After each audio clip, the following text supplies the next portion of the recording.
আমি আসলে সিনেমা দেখেছি, বরবাদ সিনেমাটা দেখেছি, তারপর জঙ্গলি সিনেমাটা দেখেছি। জঙ্গলি সিনেমাটা হচ্ছে যে খুব বাচ্চাটার জন্য খুব খারাপ লাগে, খুব মানে একটা চোখের পানি আসলে ধরে রাখার মতো না। আর বরবাদ সিনেমাটার লাস্ট ফিনিশিংটা ওইটা তৈরি ছিলাম না এটাই ভালো লেগেছে আমার। না এটা তো ভালো, এটা ভালো তো, নতুন লুকে আসে, সবসময় একরকম দেখার চাইতে একটু যদি ভিন্ন লুকে আসে তো এটা দর্শকদের তো ভালোই লাগার কথা। আমার কাছে তো ভালোই লেগেছে। শুধু ঈদের সিনেমা দিয়ে তো ভাইয়া হবে না, বছরে শুধু ঈদের মধ্যেই সিনেমা ভালো চলবে এটা হবে না। আমাদের উচিত যে সব সময় যেন ছবি ভালো হয় এবং ছবি যেন ভালো ভালো ছবি বানানো হয়। ইনশাল্লাহ আশা রাখি যে নতুন দিনগুলো আমরা সামনে দেখতে পাবো। বাসায় চলে আসা হয়তো, কিন্তু এবারটা একেবারে অন্যরকম। সব মিলিয়ে বলবো যে মানে যতটুকু আশা করিনি তার থেকে অনেক বেশি। আসলে যে বললাম যে সবাইকে আনতে পেরেছি, সবাই যে এসেছে এটাই সার্থক। হ্যাঁ, আমার মা জানে যে আজকে পহেলা বৈশাখ এখানে উদযাপন হচ্ছে, আর আমার মারও আসার ইচ্ছে ছিল কিন্তু অনেক ভিড় আর গরম, হ্যাঁ এই কারণে আম্মাকে আসলে আনা হয়নি।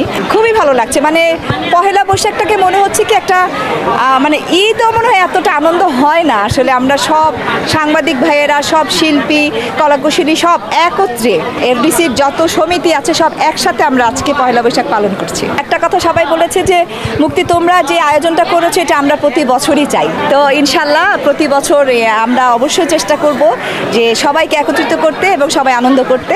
না, শৈশবের পহেলা বৈশাখ আর এখনকারটা অনেক পার্থক্য। মানে আমার মনে হচ্ছে শৈশবের চাইতে এখন বেশি আনন্দ হচ্ছে বেশি। মান্না ভাই সম্পর্কে আসলে বলার কিছু নাই। আমি আসলে কি বলবো, এটা দর্শকরাও খুব ভালো জানেন যে উনি আসলে কেমন একজন ভালো অভিনেতা ছিলেন। উনি বিশাল একজন অভিনেতা ছিলেন। আমাদের নায়ক বলতে মান্না ভাই, ওনার কথা বলতেই হবে। এমন একটা দিনে ওনার জন্মদিন, যে একদম পহেলা বৈশাখে ওনার জন্মদিনটা পড়েছে। মান্না ভাইয়ের জন্য অনেক অনেক দোয়া থাকবে। ওনার সাথে আমি কাজ করেছি 2টা সিনেমাতে। ওনার মতো মানুষ হয় না, উনি আসলে খুব ভালো একজন মানুষ। আমার চাইতে আরও অনেক বেশি অভিনয় করেছে আমার মার সাথে। আমার মার সাথে তার বন্ডিংটা খুব ভালো ছিল। আমার মাকে উনি আনন্দি বলতেন, আমার মাও ওনাকে অনেক স্নেহ করতেন। মান্না ভাই আসলে মান্না ভাই, ওনার তুলনা উনি নিজেই, ওনার জায়গাটা কেউ কখনো পূরণ করতে পারবে না। মান্না ভাইয়ের সাথে তো হ্যাঁ, মান্না ভাইয়ের সাথে অনেক স্মৃতি আছে। মান্না ভাইয়ের সাথে যখন কাজ করেছি, ওনাকে আমি দেখেছি যে যখন খাবারের টাইম হতো, জুনিয়র সিনিয়র বলে ওনার কাছে কোনো ব্যাপারই ছিল না। এগুলো সবাইকে একসাথে করে উনি খবর নিতেন যে সবাই ঠিকমতো খাচ্ছে কিনা, সবাই খাবারটা পাচ্ছে কিনা, এরকম ছিলেন। আর হঠাৎ করে একবার আবার উনি জন্মদিন পালন করেছিলেন, সেটা শুটিংয়ের পরে অনেক রাতে।